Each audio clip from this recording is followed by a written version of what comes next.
সিমেন্টও নাই, কোনো রডও নাই, ইটের গুঁড়া প্লাস আপনার চুনের ফাঁকি ইটের ফাঁকি দিয়ে মিশিয়ে এই মসজিদ গড়ছে আমার দাদা।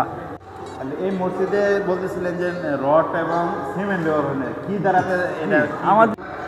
আমার দাদা আলহাজ হজরত ফজর আলী মোল্লা সাহেব শুরু করছেন 1953 সনে। তখন আমার জন্ম হয় নাই, কিন্তু আমি বুঝমান হইয়া আমার 10-11 বছর বয়স, তখন দেখছি মসজিদরা আমার কাজ চলতেছে, মাত্র গুড়ের নিচের থেকে মাত্র 4 হাতের মতো উঠছে। তার মধ্যে আমি বুঝমান পুরাপুরি বুঝমান মসজিদ উঠতেছে। পরে আমার দাদা মারা যাওয়ার পর আমার চাচা আলহাজ হজরত আব্দুল মালিক মোল্লা সাহেব বাকি কাজ সম্পন্ন করছেন।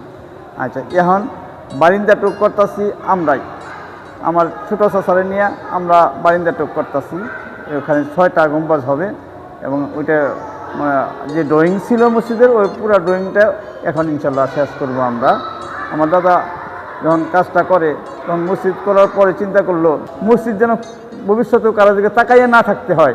এই মসজিদের নামে 16 থেকে 17 একর জমি আমার দাদা ওয়াকফ করে গেছে এবং ওই অর্থায়নে আমাদের মসজিদ চলতেছে। আমাদের মসজিদ চাক্ষুষে দেখার জন্য আসবেন, সবাইকে দাওয়াত ইনশাল্লাহ। হ্যাঁ, পুরানো মসজিদ এবং এরকম পুরানো মসজিদ খুব কমই মিলে এবং এই সাইজ এইরকম ড্রয়িং করা মসজিদ খুব কমই পাওয়া যায়। আপনারা ইনশাল্লাহ আসবেন, আমরা আশা করি দেখার জন্য।